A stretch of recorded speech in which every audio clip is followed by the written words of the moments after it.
arkadaşlar, Ece'nin Örgüleri YouTube kanalına hepiniz hoş geldiniz. Bugün sizlerle birlikte görmekte olduğunuz bu tığ işi bebek hırkasını çalışmak istiyorum. Tamamen trabzanlardan oluşan bir hırka modeli. Ben bugün bu hırkayı 0-1 yaş arası bebekler için yapıyorum. Ama siz isterseniz başlangıç zincir sayısını daha çok çekerek büyük bebekleriniz için de yapabilirsiniz. Hırkanın örgüsüne roba başlangıcından zincir çekip trabzanlar yaparak başlıyoruz. İlk sırada arttırma işlemlerini yapıyoruz arkadaşlar. Ben 64 zincir çekerek 0-1 yaş arası bebek için yaptım. Ama siz 1 yaş bebeğiniz için yapacaksanız bu zincir sayısını 74 zincir çekerek başlayabilirsiniz. Önlerde ve kollarda ikişer trabzan, arka bölümde de 4 trabzan fazla başlayarak robanın ölçüsünü büyük başlamış olursunuz. Roba sırası da benim yaptığımdan 1-2 sıra fazla yapabilirsiniz. Roba yüksekliğini yaptıktan sonra gövde uzunluğu da tercihinize göre istediğiniz kadar uzatabiliyorsunuz. En son olarak da bakın yaka çalışması yapıyorum.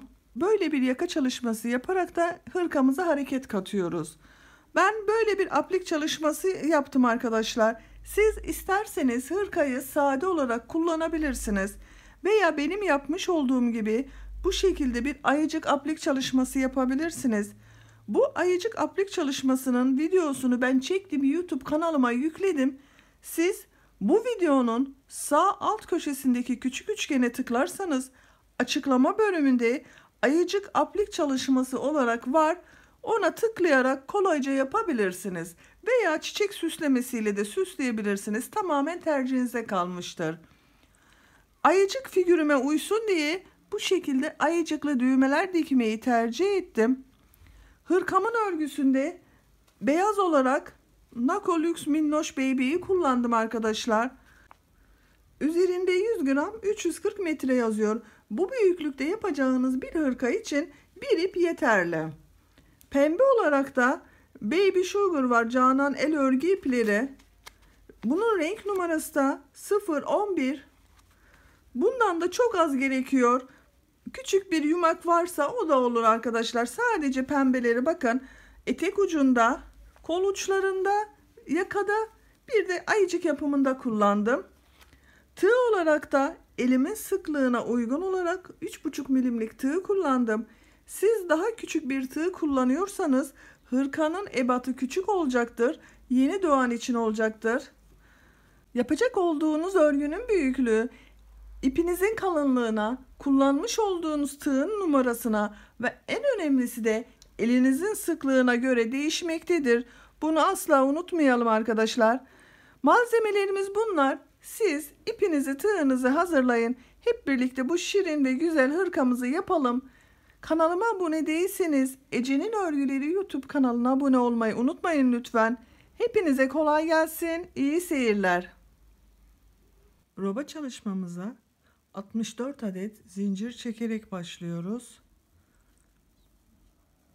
1 2 3 4 5 6 7 8 9 10 11 12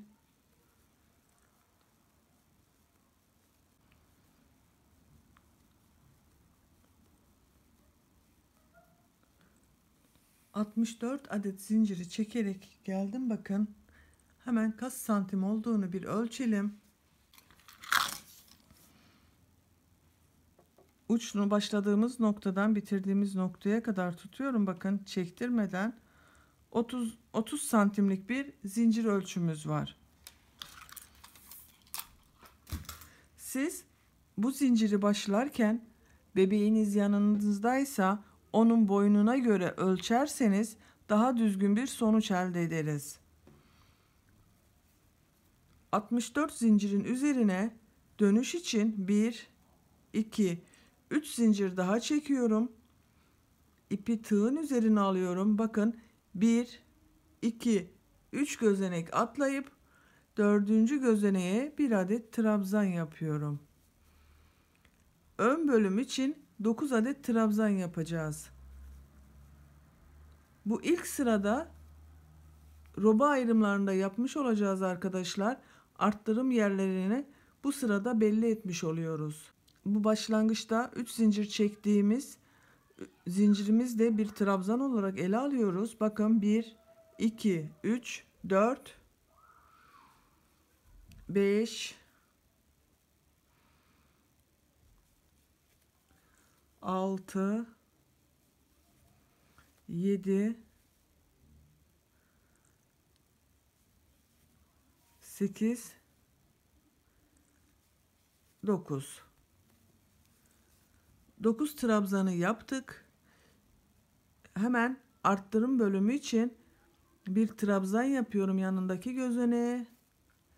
1, 2 zincir. Aynı gözeneğin içerisine bir trabzan daha yapıyorum. Bakın önden 10. trabzanımız oldu. Onu arttırma bölümü için yaptık. İpi tığın üzerine alıyorum. Kol bölümü için 12 adet trabzan yapıyorum. 1, 2,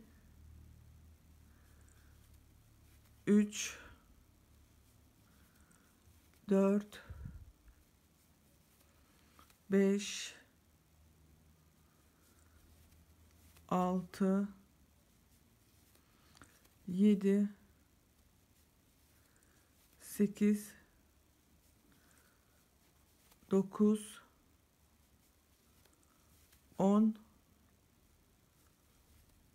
11 ve 12. 12 trabzan da kol için yaptık.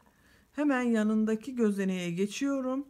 Kol ile arka bölümü ayıracak olan ayrım çizgisi için bir adet trabzan yapıyorum. 1, 2 zincir çekiyorum. Aynı gözeneğin içerisine bir adet daha trabzan yapıyorum. Bu trabzan da arka bölümün için oluyor. Arka bölüm için de 18 adet trabzan yapıyoruz takip eden gözeneklere. 1, 2, 3, 4, 5, 6, 7, 8, 9, 10, 11, 12, 13, 14, 15, 16, 17, 18. Arka bölüm için de 18 adet trabzanı yaptım. Arka bölüm ile diğer kolu ayıracak ayrım yeri için bir adet trabzan yapıyorum yanındaki gözeneğe. 1, 2 zincir çekiyorum. Aynı gözeneğin içerisine tekrar bir trabzan yapıyorum. İpi tığın üzerine alıyorum. Kol bölümü için 12 adet trabzan yapıyorum. Diğer kol içinde 12 adet trabzan yapmıştık. 2, 3, 4, 5, 6, 7, 8, 9, 10, 11, 12. Kol içinde 12 adet trabzanı yaptık. Kol ile diğer ön bölümü ayıracak ayrım noktası için bir adet trabzan yapıyorum yanındaki gözeneğe. 1, 2 zincir çekiyorum. Aynı gözeneğin içerisine bir trabzan daha yapıyorum. Takip eden gözeneklere ön bölüm için 9 adet trabzan yapıyorum. 1, 2, 3, 4, 5, 6, 7, 8, 9. Bakın ön bölüm içinde 9 adet trabzan yaptık. Bu şekilde robamızın arttırma bölümlerini belirlemiş olduk. Bakın 1, 2, 3 ve 4 noktadan arttırmalar yaparak robamızı büyüteceğiz arkadaşlar. Hemen ikinci sıraya çıkıyorum. Bir zincir çekiyorum. İlk gözeneğin içerisine bir adet trabzan yapıyorum.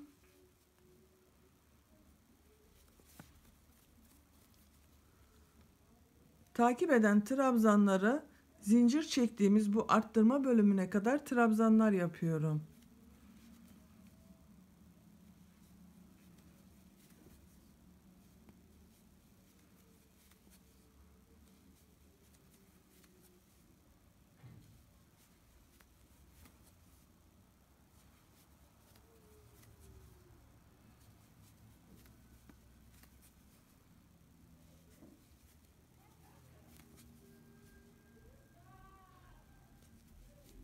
Bakın arttırma bölümüne geldim. 2 zincir çektiğimiz bir bölüm vardı arttırma bölümünde. Bu 2 zincirin üzerine 3 adet trabzan yapıyorum. 1, 2, 3. Arttırma bölümündeki 3 adet trabzanı yaptım. Koldaki trabzanların hepsini buradaki arttırma bölümüne kadar trabzanlar yapıyorum.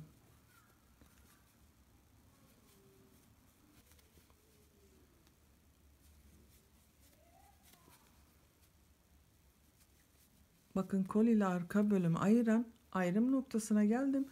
Buraya da aynı diğer arttırma bölümünde yaptığımız gibi 3 adet trabzan yapıyorum. 1,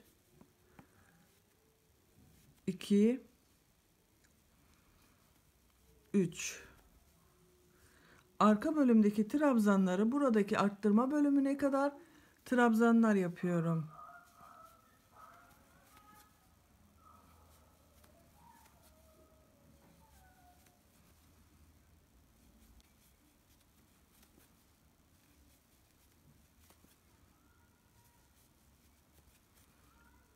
Bakın arttırma bölümüne yine geldik. Arka ile diğer ön bölümü arttıracak arttırma bölümüne 2 zincirin üzerine 3 adet trabzan yapıyorum. 1 yaptım.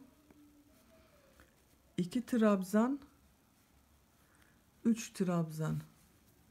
3 adet trabzan yaptım bakın. Koldaki trabzanları trabzan yapıyorum.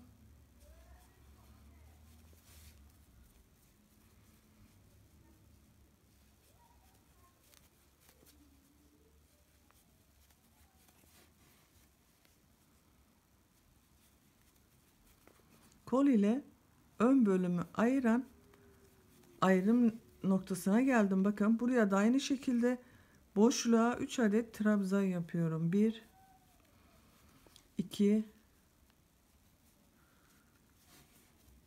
3. İpi tığın üzerine alıyorum.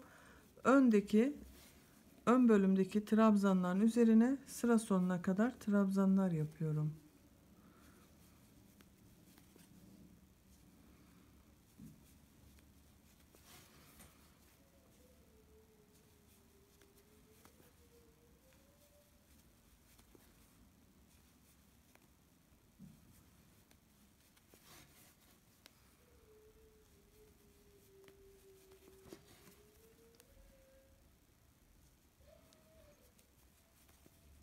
Trabzana başlarken 3 zincir çektiğimiz bir yer vardı. Bakın orada da bir gözenek atlayıp ikinci gözeneğe geçerek bir trabzan oluşturdum. Görüntüsü bu şekilde oldu. Robamız belli olmaya başladı. Hemen bir görüntüsünü kontrol edelim. Bakın bu şekilde bir beşgen roba elde ediyoruz. Üçüncü sıraya çıkıyorum. Bir zincir çekiyorum. İlk gözeneğin içerisine bir adet trabzan yapıyorum. Takip eden trabzanlar yapıyorum. Buradaki 3 trabzan yaptığımız yere kadar.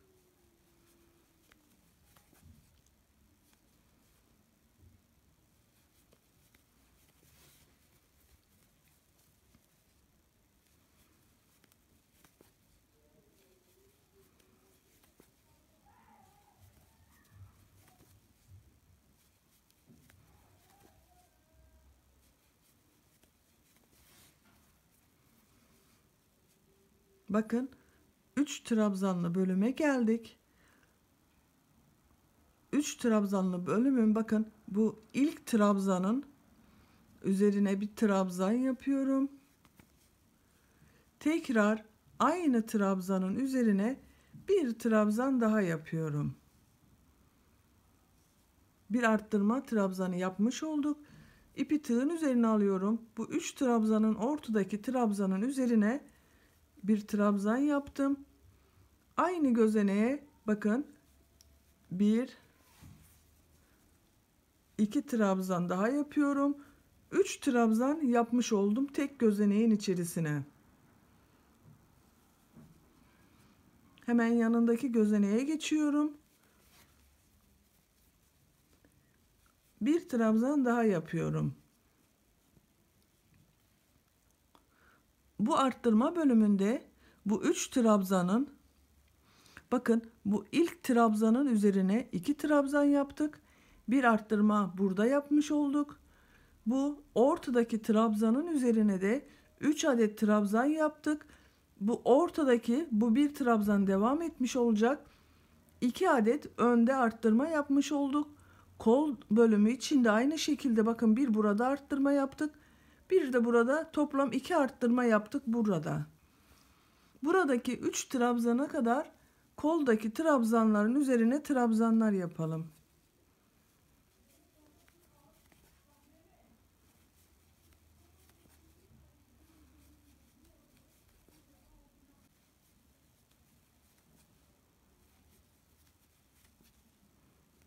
Bakın yine arttırma bölümündeki 3 trabzana geldik. Burada bu ilk trabzanın üzerine 2 adet trabzan yapıyorum. Kol için arttırma yapmış oldum. Ortadaki trabzanın üzerine bakın bu trabzanın üzerine geçiyorum. 3 adet trabzan yapıyorum bu gözeneğin içerisine. 2 3 Hemen yanındaki bakın bir alt sırada 3 tane yaptığımız trabzanın diğerine geçiyorum. Arka bölüm için 2 adet trabzan yapıyorum. Arka bölümdeki trabzanları bu şekilde devam ediyoruz. Bu şekilde yaptığımız zaman arttırmaları delik oluşmuyor. Bakın arkadaşlar arttırma bölümlerinde 3 trabzan yaptığımız trabzanın bakın bu ilk trabzana 2 adet trabzan yapıyorum. Bu ortadaki trabzanın üzerine 3 adet trabzan yapıyorum. Hemen yanındakine tekrar 2 adet trabzan yapıyorum. Bu şekilde 2 burada arttırma yapmış oluyoruz. Diğer arttırma bölümlerinde aynı şekilde bu 3 trabzanın 3'üne de arttırmalar yaparak sıra sonuna kadar 2 arttırma daha yaparak devam edelim.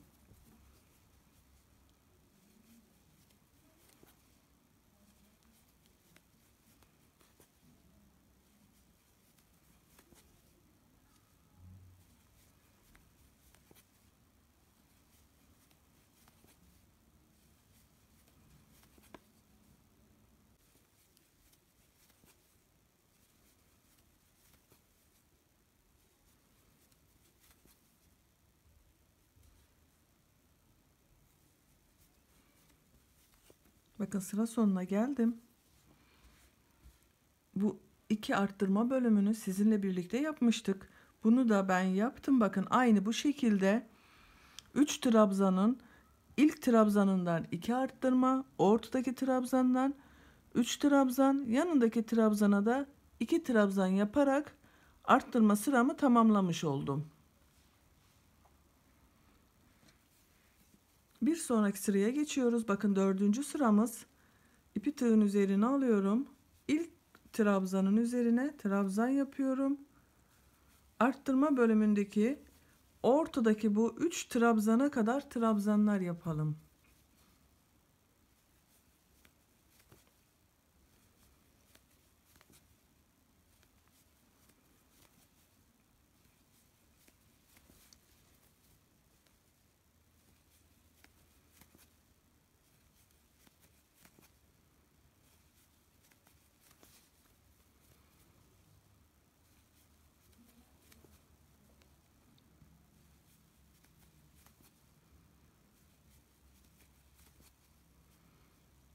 Bakın bu bir alt sırada tek trabzana 3 trabzan yaptığımız yere geldim.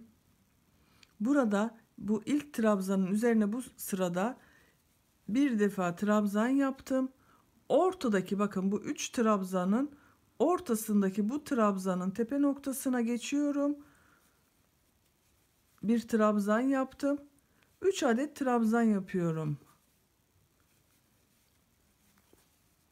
Hemen yanındaki trabzanlara trabzanlar şeklinde devam ediyorum. Bakın bir alt sırada 3 trabzanın bu tarafına 2 trabzan yapmıştık. Bu tarafına da 2 trabzan yapmıştık. Ama bu sırada sadece ortadaki trabzanın tepe noktasına 3 adet trabzan yaptım. Bu sıradaki arttırma işlemini bu şekilde devam edelim.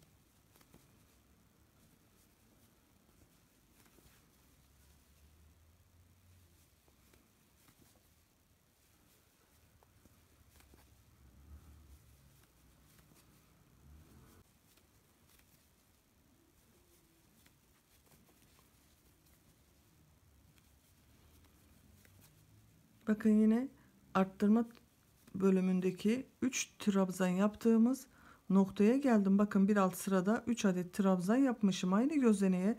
Onun ortadaki trabzanına 1 adet trabzan yaptım. Aynı gözeneğin içerisine 2 adet daha trabzan yapıyorum. 3 adet trabzan yapmış oldum. Takip eden trabzanlar yapıyoruz.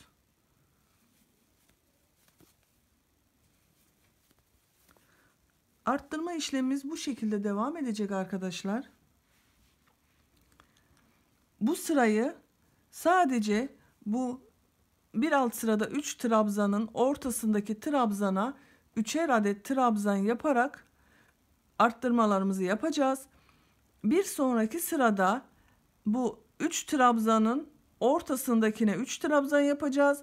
Ama bu iki tarafındaki buna 2 trabzan, ortadakine 3 trabzan, hemen yanındakine 2 trabzan yaparak arttırma işlemi yapacağız.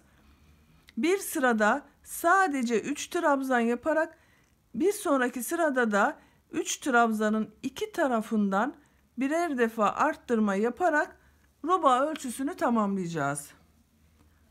Bu şekilde bu iki sıra robanın arttırma işleminin tekrarıyla roba yüksekliğini istediğimiz ölçüye kadar örelim. Gelelim arkadaşlar. Robanın yüksekliğini tamamladım. Kaç santim olduğunu ölçüyorum. Bakın 9,5-10 santime yakın arkadaşlar. Hemen gövde bölümüne geçiyoruz hırkamızın. Bir zincir çekiyorum. Trabzan olarak devam ediyoruz gövdeye de. İlk gözeneğe trabzan batıyorum. Bu ön ile kolu ayıran ayrım noktasına kadar bütün gözeneklere trabzan yaparak devam ediyorum.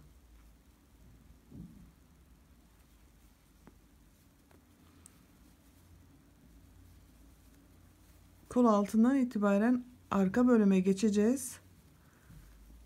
Ön ve arkayı birleştirip gövde halinde örgümüze devam edeceğiz.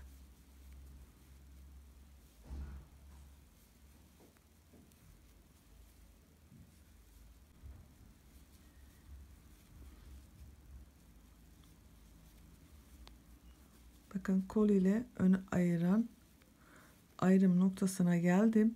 Bir alt sırada 3 trabzan yaptım. Arttırma yaptığım yerin ortasındaki trabzana battım. İpi tığın üzerine alıyorum. Koldaki bütün trabzanları atlıyorum. Arka ile kolu ayıran bu ayrım noktası var. Bakın 3 trabzanlı. Onun ortasındaki trabzanın üzerine batıp bir trabzan yapıyorum. Takip edenleri diğer arttırma bölümüne kadar, buraya kadar trabzanlar yapıyoruz.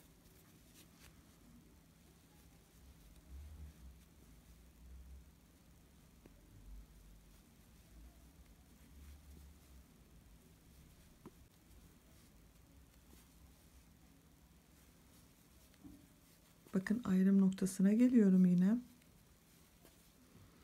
Bir alt sırada 3 trabzan yaptığımın ortasındaki trabzana arka bölüm için bir trabzan yaptım. Diğer kolda yaptığımız gibi ipi tığın üzerine alıyorum. Koldaki bütün trabzanları atlıyorum. Ön ile kolu ayıran bu ayrım yerindeki 3 trabzanın ortasındaki trabzanın üzerine bir trabzan yapıyorum. Bakın şu şekilde kolu gövdeden ayırmış olduk. Takip edenleri sıra sonuna kadar trabzan olarak devam ediyorum.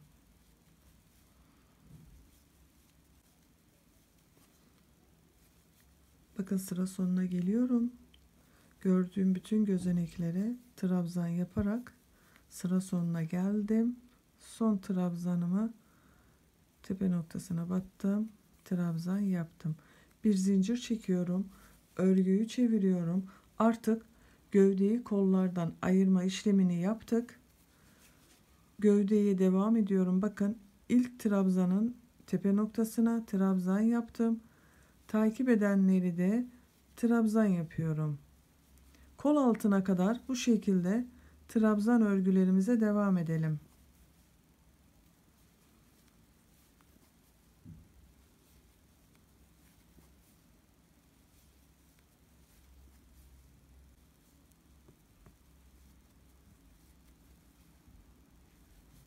Kol altına geliyorum. Bakın kol altında trabzanı yaptım. Buraya bir arttırma daha yapabiliriz isterseniz arkadaşlar. Biraz dökümlü dursun. Bakın bir arttırma buraya yaptım. Hemen yanındaki gözeneğe battım. Ona da bir trabzan daha yaptım. Kol altında 2 trabzan fazladan yaptım. Biraz dökümlü duracak. Daha güzel olur böyle. Takip edenleri diğer kol altına kadar trabzan olarak yapıyorum.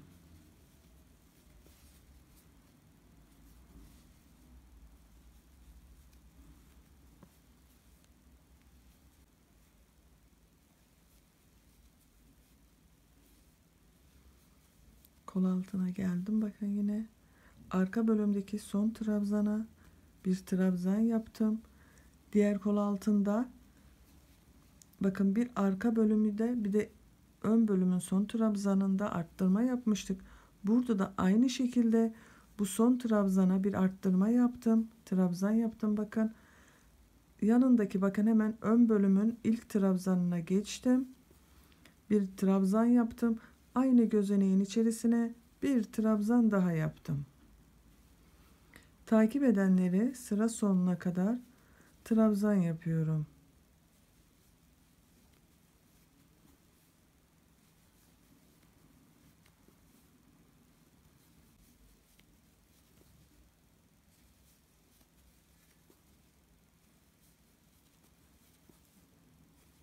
Son trabzanı yapıyorum. Bakın sıra sondaki son trabzanı yaptım. Bir şeklini görelim hırkamızın.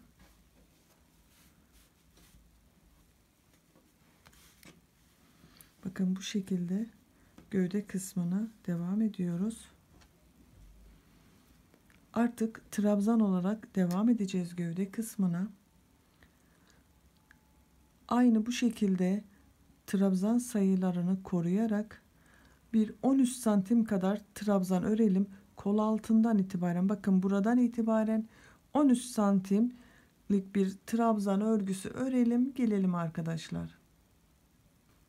Roba ayrımından itibaren bakın ben trabzanlar örerek geldim. Kol altından sonra kaç santimlik bir trabzan ördüğümü ölçüyorum. Bakın 13 santimli yeterliydi. 13 santim trabzan örgüsü var. Kol altından itibaren. Etek ucuna model yerleştirmeye geçiyoruz. Renkli ipimi alıyorum arkadaşlar. Ben bugün pembe renk kullanıyorum. Kız bebek için yapıyorum bu hırkayı. Siz hangi renk yapacaksanız o rengi kullanabilirsiniz. İsteyen arkadaşlar mavi kullanıp erkek bebek için uygulayabilirler aynı modeli. Bakın pembe ipi bağlantı yaptım. Bir zincir çektim. İpi tığın üzerine aldım. Gördüğüm bu ilk gözeneğin içerisine bir trabzan yaptım. İpi tığın üzerine alıyorum. Bir gözenek atlıyorum. İkinci gözeneğe bir trabzan yapıyorum. İpi tığın üzerine alıyorum. Atlamış olduğum bu gözeneğe batıp bir trabzan yapıyorum. Çapraz bir görüntü elde ettim bakın. İpi tığın üzerine alıyorum. Bunu atlıyorum. Diğer gözeneğe batıp bir trabzan yapıyorum. İpi tığın üzerine alıyorum. Atlamış olduğum bu gözeneğe batıp bir trabzan yapıyorum. İpi tığın üzerine alıyorum. Bir gözenek atlayıp ikinci gözeneğe trabzan yaptım. İpi tığın üzerine aldım. Atlamış olduğum gözeneğe batıp trabzan yaptım. İpi tığın üzerine aldım. Bir sonraki modele geçiyorum. Bakın bir gözenek atladım. Bir gözenek atladım. Geriye dönüyorum. Atlamış olduğum gözeneğe batıp bir trabzan yapıyorum. Bu şekilde sıra sonuna kadar bir gözenek atlayıp ikinci gözeneğe trabzan yapıp daha sonra bu atlamış olduğumuz trabzana geriye dönerek birer trabzan yapalım. Sıra sonuna kadar devam edelim bu şekilde.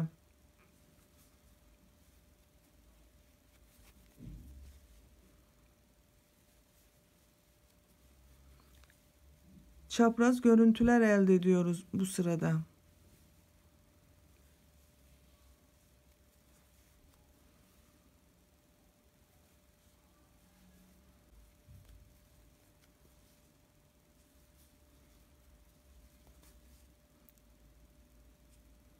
Çapraz görüntüler yaparak sıra sonuna bakın geliyorum. Son gözeneğe trabzan yaptım ve bitirdim. Pembemizi böyle bu şekilde bitirmiş olduk. Bakın bir sıra pembe gittik. Şimdi tekrar bir sıra beyaz trabzan yapacağız. Beyaz ipimizi diğer tarafta bırakmıştık bakın. O ipimize devam edeceğiz. İlk gözeneğe bakın tığ taktım. Beyaz ipi ilmek olarak çıkardım. Bir zincir çektim. İlk gözeneğin içerisine trabzan yaptım. Sıra sonuna kadar bütün gözeneklere birer defa batarak trabzan yapıyoruz.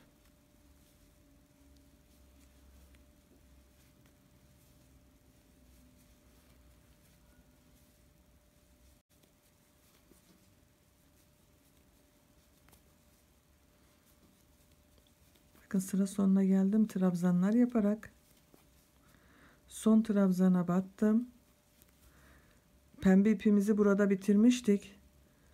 Ona geçeceğim artık arkadaşlar. Bakın şu şekilde pembe ipi geçiyorum. İlmek çıkartıyorum. Bir zincir çekiyorum. Örgüyü çeviriyorum. İlk trabzana pembe ile bir trabzan yapıyorum.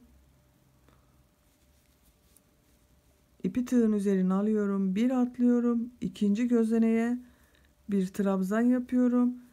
Atlamış olduğum trabzana dönerek çapraz görüntü elde ediyorum. Bakın trabzan yapıyorum. Bir atlıyorum. İkinciye batıp trabzan yapıyorum. atlamış olduğum gözeneğe batıp bir trabzan daha yapıyorum. Yani bu bir alt sırada yapmış olduğumuz pembe işlemin aynısını bu sırada da uyguluyoruz. Pembe ile çapraz örgülerde sıra sonuna geliyorum.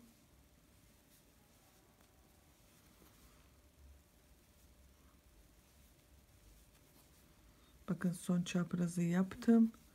En sondaki trabzanı da tek trabzan olarak trabzan yaptım bakın. Beyaz ile de burada bırakmış olduğum beyaza başladım. Bakın bir sıra trabzanı geliyorum. Bakın trabzan yapıyoruz. Sadece son sıra olarak bir sıra beyaz ile trabzan yapıyoruz.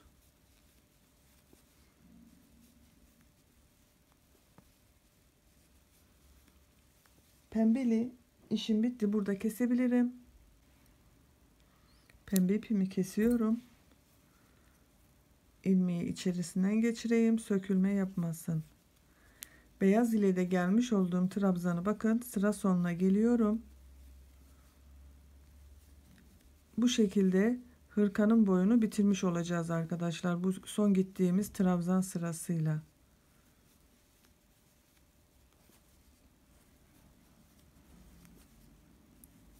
Son 2 trabzan ve son trabzan.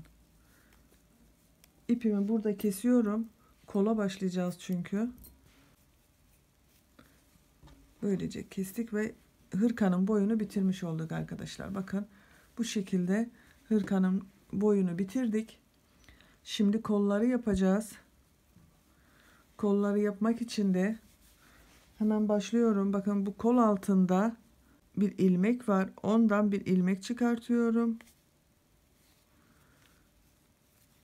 Beyaz ipimi burada bağlıyorum. İsterseniz şu şekilde bir defa düğüm atarsanız daha sağlam duracaktır. Bir defa ilmek çıkardım. İpi tığın üzerine aldım. Bakın kol için ayırdığımız trabzanlar vardı.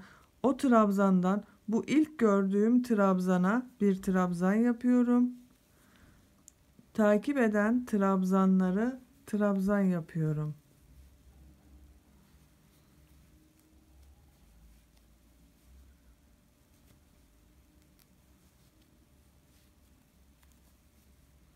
Bütün trabzanların tepe noktalarına batıyorum.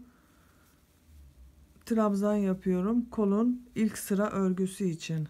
Trabzanlara kol altına kadar bu başladığımız yere kadar devam ediyoruz.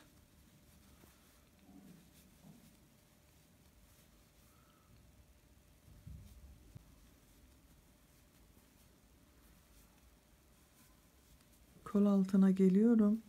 Bakıyorum hemen. Bakın son gözeneği de bir trabzan yaptım. Bu kol altına başladığımız bir ilmek vardı. Ona kaydırma tekniğiyle sıramı kapattım. Bakın şu şekilde oldu görüntü. 1 2 zincir çekiyorum. Örgüyü çeviriyorum. Bakın şu şekilde örgüyü çevirdim. İpi tığın üzerine aldım. İlk gördüğüm gözeneğin üzerine trabzan yaptım. Takip eden gözeneklerin üzerine de trabzan yapıyorum.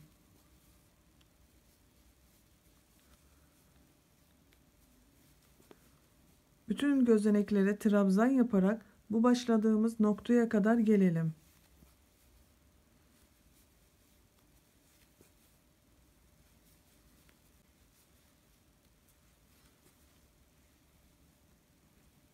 Sıranın sonuna yani kol altına geldim. Bakın son trabzanı yaptım. Bu başladığımız gözenek var. Onunla bakın şu gözenek ile kaydırma tekniğiyle sırayı kapattım. 1 2 zincir çektim. Örgüyü çeviriyorum. İlk gördüğüm bakın bu trabzanın tepe noktasına bir trabzan yapıyorum. Bu şekilde devam edecek arkadaşlar. Her sıra sonunda kolda da örgüyü çevirmeyi unutmayalım. Çevirmeseniz de düz gitseniz de olur ama o zaman gövde ile arasında görüntü farklılığı oluşur. O görüntü farklılığını önlemek için her sırada bu kolun örgüsünü çevirelim.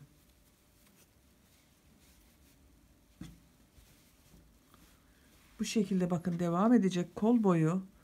Kol boyunu benim yapacağım hırkanın büyüklüğüne göre bir 13 santim kadar örelim. Daha sonra kol ucunda lastik uygulaması yapacağız arkadaşlar. Bu kolu yapalım. Ben diğer kolu hazırladım bakın. Lastik bölümünü göstermek için pembe ipimi alıyorum. İlmeğin içerisinden geçirdim, sağlamlaştırıyorum. Bir iki zincir çekiyorum. İpi tığın üzerine alıyorum. Bu gördüğüm bakın trabzanı belinden kavrayıp trabzan yapıyorum. Beyaz ipi orada bırakıyorum arkadaşlar. Bir üst sırada beyaz ip ile yapacağız. İpi tığın üzerine alıyorum. Bakın ters taraftan belinden kavrayıp trabzan yapıyorum. Benden taraftan trabzanı belinden kavrayıp trabzan yaptım. Diğer taraftan belinden kavrayıp trabzan yaptım. Benden taraftan kavrayıp trabzan yaptım. Lastik uygulaması yapıyoruz kol ucunda. Arada bakın 3-4 trabzan arasında bir ters taraftan alırken şu şekilde ikili alırsak kol ucu biraz daha dar duracaktır. Bebeğin kolunu daha iyi kavrayacaktır. Bir trabzan bakın benden taraftan belinden kavradım, trabzan yaptım. Diğer taraftan belinden kavrayıp trabzan yapıyorum. Bu şekilde sırayı tamamlayalım. 3-4 trabzan arasında bir tersten olan trabzanları ikili alalım arkadaşlar. Biraz dar olsun diye. Almasanız da olur. Hepsine birer defa batarak da trabzanlar yapabilirsiniz. Bakın şu şekilde tersten bakın şu şekilde iki trabzanı bir alıyorum. Tek trabzan olarak yapıyorum. Böylece kol ucu biraz daha dar oluyor. Bir önden bir arkadan belinden kavrayarak kol ucundaki bütün trabzanları lastik uygulaması yapalım. Başladığımız yere kadar.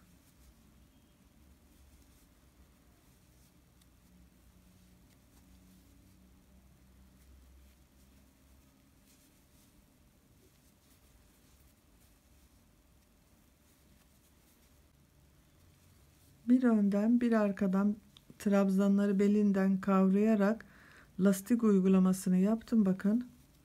Sıra sonuna geliyorum.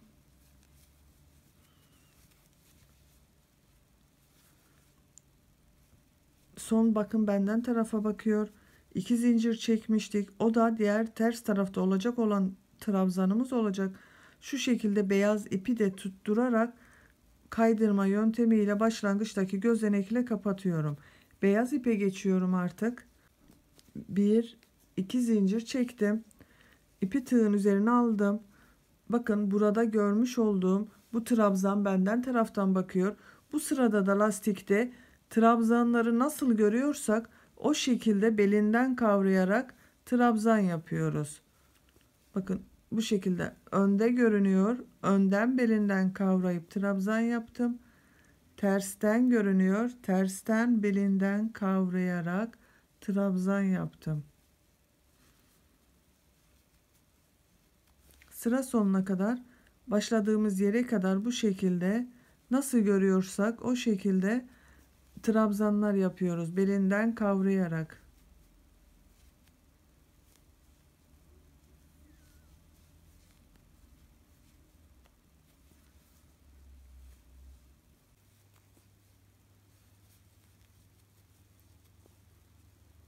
Lastik örgüsünde trabzanları nasıl görüyorsam o şekilde belinden kavrayarak bakın sıra sonuna geldim. Başlangıç gözeneğimiz ile kaydırma tekniğiyle sırayı kapattım ve bitirdim. Bebek için yeterli bir ölçü bu arkadaşlar. Ben yeterli görüyorum. İsteyen arkadaşlar uç kısmına bir sıra daha pembe ile lastik uygulaması yapabilirsiniz. İpimi burada kesiyorum. Pembe ipimi de kesiyorum ben. Bakın şu şekilde bitirdim. Kolun örgüsünü bitirmiş oldum. Ön pat çalışmasını yapalım şimdi. Bu ön patlara düğme için ilik açacağız. Diğer ön pata da düğme dikmek için pat yapacağız arkadaşlar. Ön pata başlamak için beyaz ipimi, bakın bu etek ucundan bir bağlantı yapıyorum. Şu şekilde bir zincir çektim, sağlamlaştırdım. Gördüğüm bakın ilk gözenek, kendi gözeneğin içerisine sık iğne yaptım. Boşluğa bir sık iğne yaptım. Şu şekilde geriye dönerek döndüklerimizde bir gözenek oluştu. Onlara birer defa batıyorum. Trabzanlara birer defa batıyorum.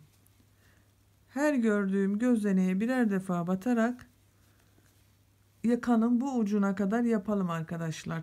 Sık iğne şeklinde çalışıyoruz ön patı.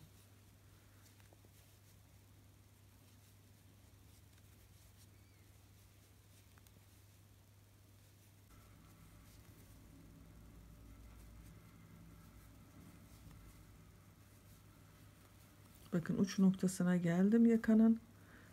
Uç noktasına da bir sık iğne battım. Bir zincir çekiyorum. Örgüyü çeviriyorum. Tersten gideceğiz. Bu sefer sık iğne yapacağız. İlk gözeneğe sık iğne battım. Bu sırayı giderken düğme iliği yapacağız arkadaşlar. Roba kısmında 3 adet düğme yapmak istiyorum ben. İsterseniz siz tamamını da düğmeli yapabilirsiniz. Düğme iliği yapmak için yerlerini belirleyelim. Şaşırmayalım. İlk düğmeyi buraya yaparsak iyi olacak. Uç noktası yakanın çünkü. Bakın şu şekilde bir ilmek taktım. Yeri belli olsun. Diğer düğmeleri ayarlamak için robanın bittiği yere bakıyorum. Bakın kolun olduğu bittiği yer, robanın bittiği yer. Buraya da diğer üçüncüyü yapacağız.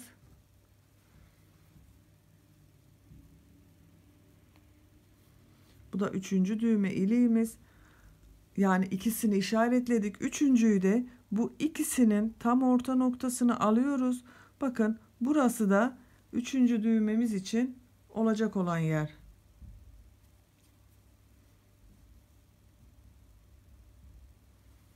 Şimdi bu üç noktaya düğme iliği yapacağız. Başlıyoruz hemen. İlk gözeneğe sık iğne yapmıştım. 2 zincir çekiyorum. 2 gözenek atlıyorum. Bakın 2 gözenek atlayıp 3. gözeneğe sık iğne şeklinde batıyorum. Takip edenlere sık iğne yapıyorum. Diğer düğme için işaret yaptığımız yere kadar sık iğne yapıyorum. Bu düğme aralarındaki sık iğnelerde sayarsanız eşit gelir arkadaşlar. Bakın sayıyorum. 1, 2, 3, 4, 5. Bakın düğme iliğinden sonra 5 sık iğne yaptım. 2 zincir çekiyorum. 2 gözenek atlayıp üçüncüye ikinci düğme iliğinin yerini belirlemiş oluyorum. Takip edenleri sık iğne yapıyorum. Bu iki düğme arasında 5 sık iğne vardı. Burada da 5 sık iğne yapacağız. 2, 3, 4, 5. 5 sık iğneyi yaptım. 2 zincir çektim. 2 gözenek atlayıp 3. gözeneğe sık iğne batıyorum. Takip edenleri etek ucuna kadar sık iğne yapıyoruz.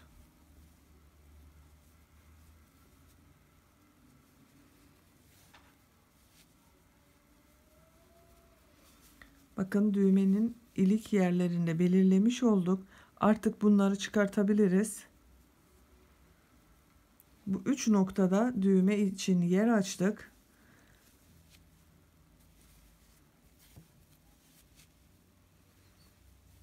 sıra sonuna kadar devam edelim.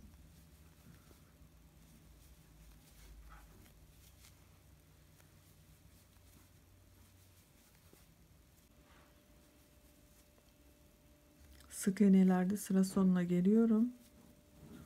Bakın son gözeneğe etek ucunda sık iğne yaptım. Bir zincir çekiyorum. Örgüyü çeviriyorum.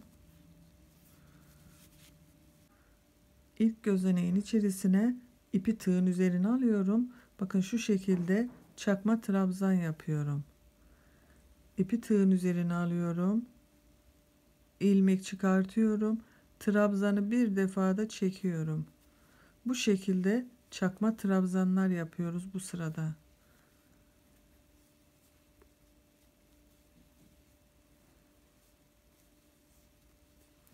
Düğme iliği yaptığımız buradaki ilk düğme yerine kadar bu şekilde çakma trabzanlarımıza devam edelim.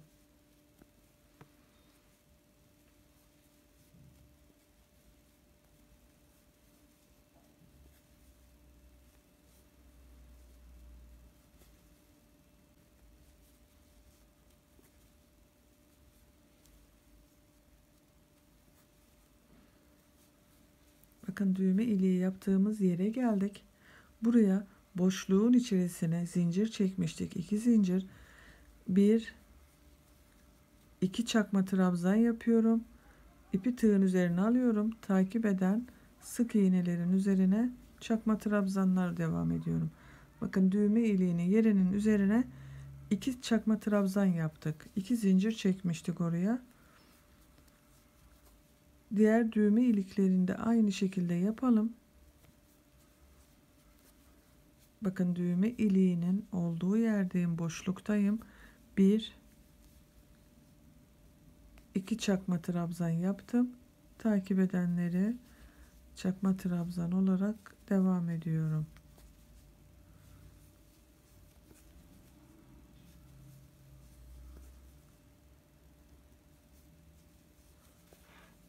Bakın son düğme iliğini yapıyorum. Bir çakma trabzan. Uç noktasına da son çakma trabzanımızı yapalım ve bitirdik bakın. Böylece ön patı bitirmiş olduk. Boyun çevresinde bir sıra trabzan çalışması yapmak istiyorum. Ama onu direkt trabzana geçersem hoş bir görüntüsü olmayacak. O yüzden direkt trabzan değil de ilk önce şu şekilde bir sık iğne yapıyorum. Yanındaki gözeneğe çakma trabzan yapıyorum. Onun yanındaki bakın boyunun ilk gözeneğine trabzan yapıyorum. Bu şekilde bir sıra bir trabzan yapalım.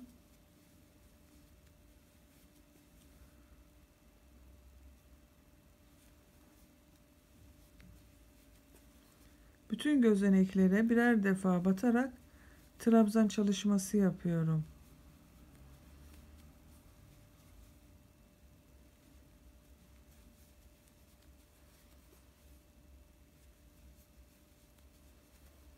Bu diğer ön pata kadar, yani boyunun çevresini çevirip buraya kadar aynı şekilde trabzanları yapalım.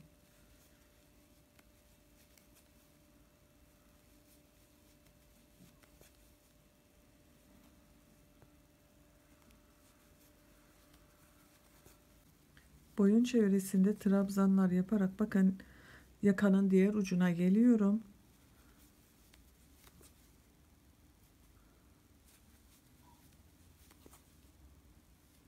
Bu trabzanları burada bırakıyorum arkadaşlar. Bu ön patı da yapalım. Daha sonra bu ön pattaki son sırayı bu gelmiş olduğumuz boyunu yaparken gelmiş olduğumuz trabzanların devamı olarak yapacağız. Görüntü şekli de daha güzel olacak. Diğer ön pata başlamak için ipin diğer ucunu elime alıyorum. Bakın bu yakanın uç noktasından bir ilmek çıkartıyorum.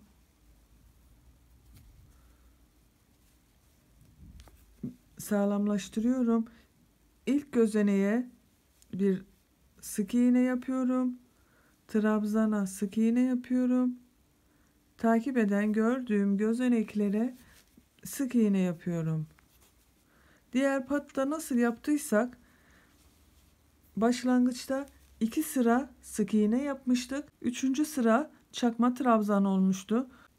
Burada da aynı şekilde 2 sıra sık iğneyi gelelim, burada bırakalım. Daha sonra ipi keseceğiz. Bu örgüyle devam edeceğiz. Bu ip ile devam edeceğiz. Diğer ön pattaki sık iğneleri bakın 2 sıra halinde tamamladım. Bir gittim, geldim. 3. sırada çakma trabzan uygulayacağız. Onu bakın sık iğne yaptığım ipi burada kestim. Boyun çevresini geldiğim ipi elime alıyorum. Trabzanlar halinde geliyorduk. Ve trabzanlar halinde devam ediyorum.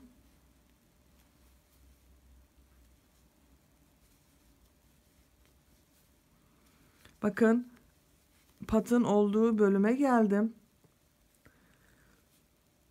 Çakma trabzan yapacağım burada bir tane. Bir çakma trabzan yapıyorum. Sık iğne yapıyorum. Burada bir hafif bakın eğim yaptık. Diğer yaka başında da aynı işlemi yapmıştık. Burada da eksilterek aynı işlemi yaptık. Ön patı gidiyoruz artık. Aynı gözeneğe bir sık iğne yaptım. İpi tığın üzerine aldım.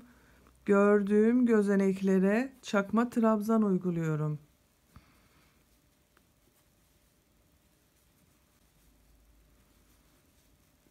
Ön patın bu ucuna kadar çakma trabzanlara devam edelim.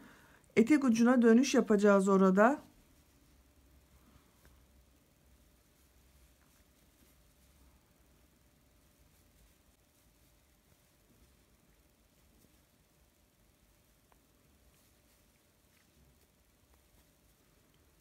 Çakma trabzanlar yaparak bakın ön patın sonuna geliyorum. Köşedeki gözeneğe çakma trabzanı yaptım. Bu şekilde bitirmiş olduk. Etek ucuna geçiyoruz artık. Etek ucunda farklı bir işlem yapacağım. Bakın aynı gözeneğin içerisine sık iğne olarak battım. 1 2 zincir çektim. Aynı gözeneğe battım. Bir gözenek atlıyorum. İkinci gözeneğe geçiyorum. Sık iğne olarak battım. 1 2 zincir. Aynı gözeneğin içerisine sık iğne olarak batıyorum. Bir atlıyorum. İkinci gözeneğe geçiyorum. 1 2 zincir çekiyorum. Aynı gözeneğin içerisine sık iğne olarak batıyorum. Bir atlıyorum. İkinci gözeneğe sık iğne battım. 1 2 zincir. Aynı gözeneğin içerisine batıyorum. Bakın bu şekilde bir çıtı pıtı sütaç yapıyoruz arkadaşlar. Etek ucuna bu şekilde sütacımızı uygulayalım. Diğer uca kadar, bu başladığımız yere kadar tamamlayalım.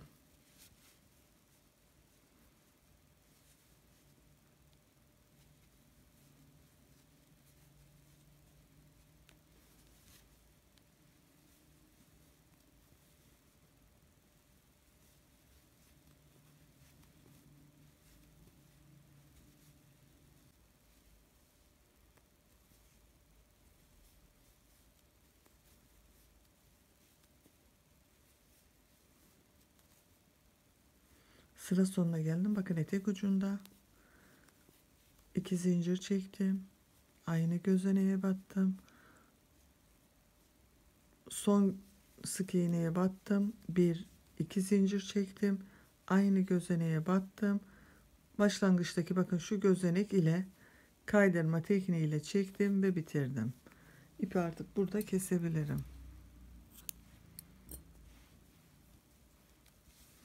Hırkayı bitirmiş olduk bu şekilde arkadaşlar. Örgüsünü bitirmiş olduk. Süslemesine geldi sıra. Hırkamızda bir de şu kısma, yaka bölümüne yaka detayı çalışmak istiyorum. Bakın onun için şu şekilde alıyorum. Pembe ile yaka yapacağız arkadaşlar. Bakın pembe ipimi alıyorum. Yakanın bu bir sıra trabzan gitmiştik en son olarak. O trabzandan önceki bakın şu kısım hırkaya başladığımız şu noktadan ipimi bağlıyorum. Bir zincir çekiyorum. İpi tığın üzerine alıyorum. Aynı noktaya bakın batıp bir trabzan yapıyorum. Bu yakanın hırkanın üzerine doğru biraz yatık durmasını istiyorum. Onun için ilmekleri şu şekilde alıyoruz. Bakın şöyle tutalım, daha iyi görünüyor. Şurada tek olan bir ilmek var. Onu alıyorum. Trabzan yapıyorum. Bakın iki trabzan arasındaki şu tek olan bir ilmek var. Onu alıyorum. Şu şekilde trabzan yapıyorum. Her trabzan arasına birer defa batıyorum.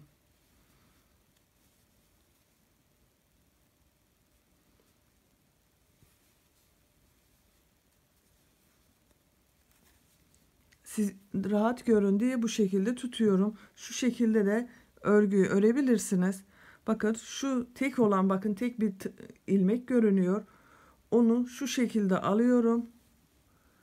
Bir trabzan yapıyorum. İpi tığın üzerine alıyorum. İki trabzan arasındaki bu tek ilmeğe bir trabzan yapıyorum.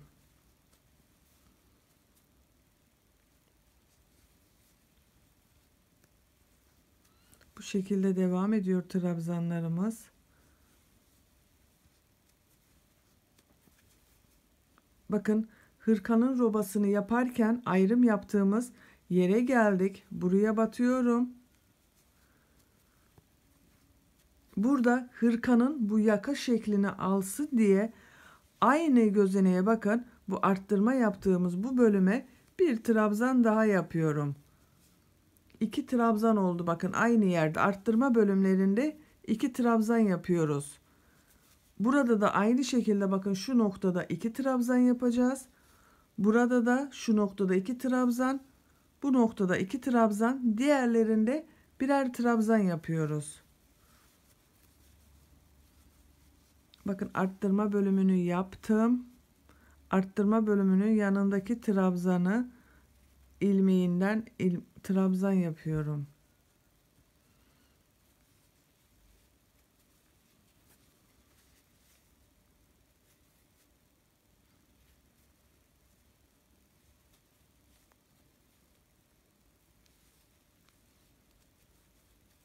Bu şekilde bakın görüntüsünü bir görelim. Yakanın duruşu bu şekilde duruyor. Bakın oradan aldığımız için ilmekleri yaka yatık duruyor hırkanın üzerine doğru.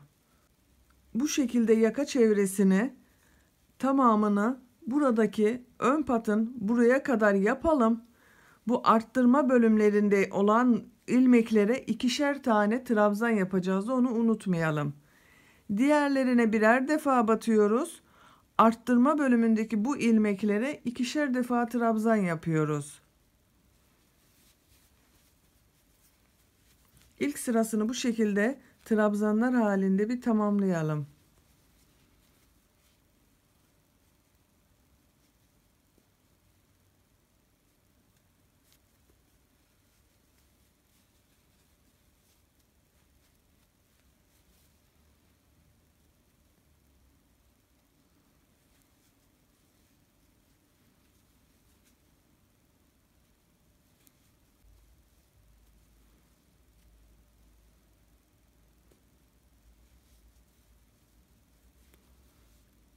Yakanın sonuna geliyorum.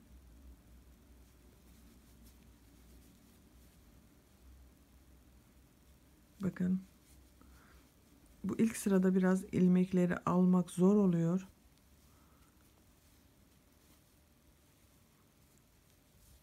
Ön patın olduğu yere geldim. Bakın diğer başladığım patla arasındaki mesafeye bakıyorum. Eşit olması gerekiyor çünkü bakın eşit görüntüsü olmuş. Burada bırakıyorum trabzan yapmayı. 1 2, 3 zincir çekiyorum. Örgüyü çeviriyorum. Aynı gözeneğin içerisine bakın, bu son yaptığım trabzanın tepe noktasına bir trabzan yapıyorum. İpi tığın üzerine alıyorum. 1, 2 gözenek atlayıp 3. gözeneğe trabzan yapıyorum. 1, 2 zincir çekiyorum. İpi tığın üzerine alıyorum. Aynı gözeneğin içerisine bir trabzan daha yapıyorum. Bakın şu şekilde yuva elde ettim. İpi tığın üzerine alıyorum. 1, 2 gözenek atlıyorum. 3. gözeneğe trabzan yapıyorum. 1, 2 zincir. Aynı gözeneğin içerisine bir trabzan daha yapıyorum. Bu şekilde V şeklinde yuvalar yapacağız arkadaşlar. Bu sırada sıra sonuna kadar bütün trabzanların üzerine 2 gözenek atlayıp 3. gözeneğe bu V şekillerinden yapalım.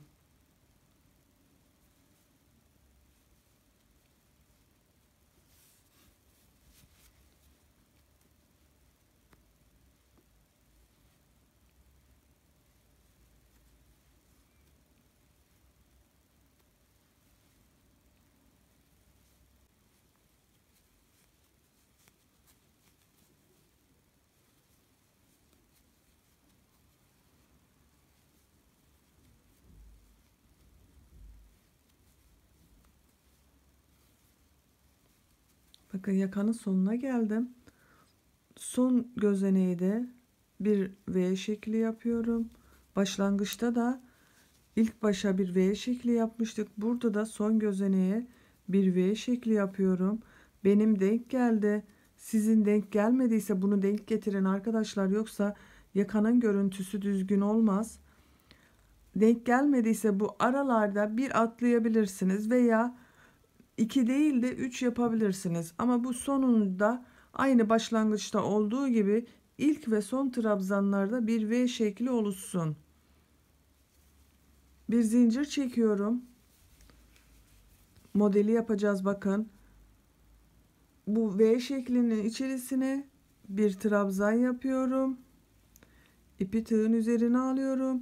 Aynı V şeklinin içerisine bir trabzan daha yaptım. 2 trabzan yaptım. 1, 2 zincir çekiyorum. Daha sonra bakın şurada bir önceki trabzanın bu noktasına batıyorum. Bir sık iğne şeklinde böyle bir görüntü oluşturuyorum. İpi tığın üzerine alıyorum. 2 trabzan daha yapıyorum. Aynı V şeklinin içerisine. Bakın bu şekilde biraz yüksekçe bir görüntüsü olan bir model elde ettik. İpi tığın üzerine almadan bakın bu 2 V arasındaki boşluğa sık iğne şeklinde batıyorum. İpi tığın üzerine alıyorum. Diğer V şeklin içerisine geçiyorum. Bir trabzan yaptım. İkinci trabzanı yapıyorum. 1, 2 zincir çekiyorum. Son yapmış olduğum trabzanın bakın bu tepe noktasındaki bu noktasına batıp sık iğne şeklinde çıkartıyorum. İpi tığın üzerine alıyorum. Aynı V şeklin içerisine 2 trabzan yapıyorum. 2 V arasındaki boşluğa ipi tığın üzerine almadan sık iğne şeklinde batıyorum. İpi tığın üzerine alıyorum. Bakın 3. V şeklimize geçiyoruz. 2 trabzan yapıyorum.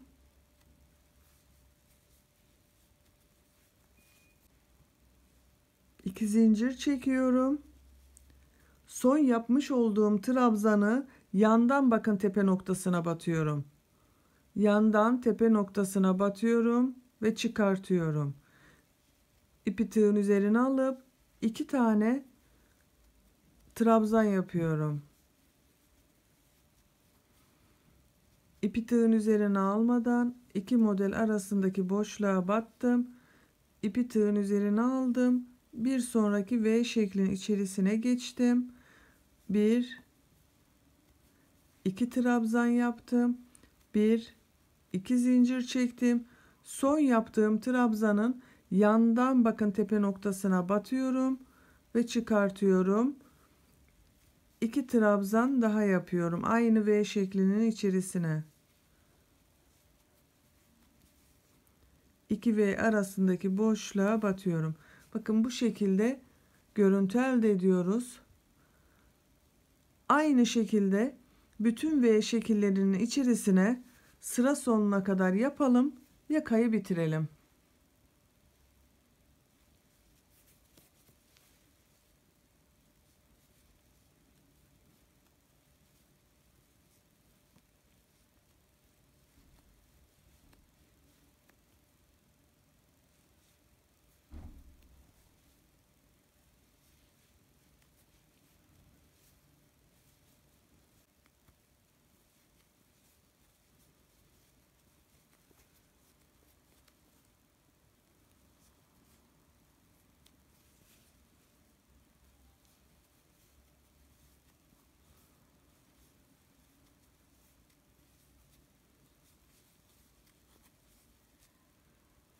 Bakın son modeli yapıyorum.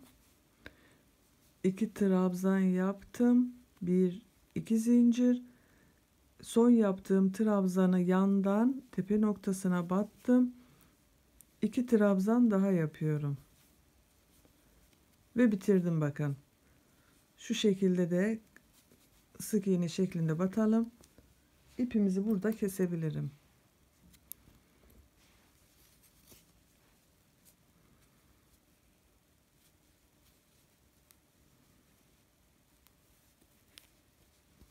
Görüntüsüne bir bakalım yakamızın.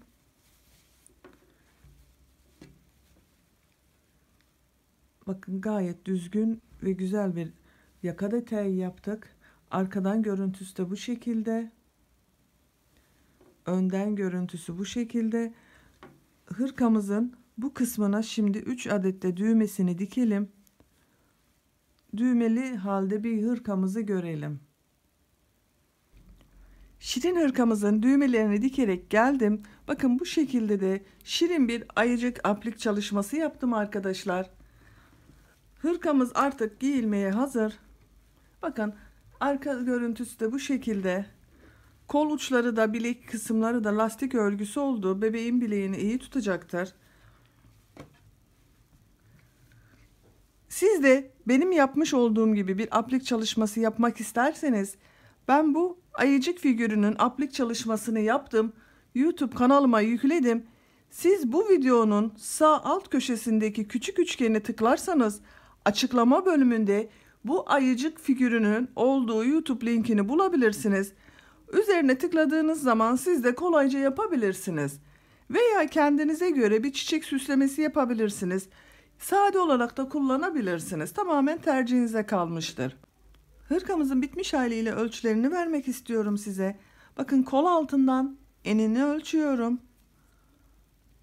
26 santim. Kol altından gövde uzunluğunu ölçüyorum. 18 santim. Tam boy uzunluğunu ölçüyorum. Bakın omuzdan itibaren bitmiş haliyle 30 santim. Kol boyunu ölçüyorum. 25 santim. Bu da 0-1 yaş arası bebekler için güzel bir ölçü oldu arkadaşlar. Böylece bir örgü anlatımımızın daha sonuna gelmiş olduk. Beni dinlediğiniz ve izlediğiniz için hepinize çok teşekkür ederim. Kanalıma abone değilseniz Ece'nin Örgüleri YouTube kanalına abone olmayı unutmayın lütfen. İnşallah sizlerle yeniden yeni örgülerde buluşmak üzere. Hoşça kalın, sevgiyle kalın.